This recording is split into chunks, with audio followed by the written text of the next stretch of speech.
हाय, good morning सर्वांना. तर मी लागले होते आज स्वयंपाकाला. तर सर्व पटापट पोळ्याही करून घेतल्या. तर पोळ्याच नाही, त्याचबरोबर बाजरीच्या भाकरीही करून घेतल्या होत्या व तसे जिरे, मोहरी, हिरव्या मिरच्या, हळद टाकून पिठलंही करून घेतलं. कोणाकोणाला आवडतं हरभऱ्याच्या डाळीतलं पिठलं. स्वयंपाक झाला म्हणजे सर्व कामे झाली असे नाहीच. त्यानंतर बाकीची कामेही आवरून घ्यावी लागतातच. किचन वाटाही तसाच, भांडेही पडतातच.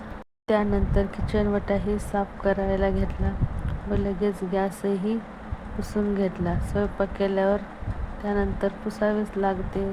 स्वयंपाक झाल्याच्या नंतर म्हटलं आता टेबल साफ करून घ्या. टेबलवरती कोणी काही पसारा ठेवतच असतं, म्हणून तोही आवरायला घेतला होता. व त्यानंतर म्हटलं आता दरवाजाही पुसून घेऊया. बाहेरची धूळही बसती व तसेच आपले चिकट हातही लागतात, म्हणून तोही पुसायला घेतला. आता घर म्हटले तिथे थोडीफार साफसफाई तर आपल्यालाही करावीच लागते. तर त्यानंतर मी खिडकीही पुसून घेतली व खिडकीचा काचही पुसून घेतला. व त्यानंतर उपास होता म्हणून साबुदाणे बटाट्याच्या पापड्या तळून घेतल्या होत्या व त्याचबरोबर शेंगदाणेही तिखट मीठ टाकून तळून घेतले होते. तर कसा वाटला तुम्हाला आजचा मिनी ब्लॉग? आवडल्यास चॅनलला लाईक, शेअर, कमेंट, सबस्क्राईब करायला विसरू नका. Bye bye.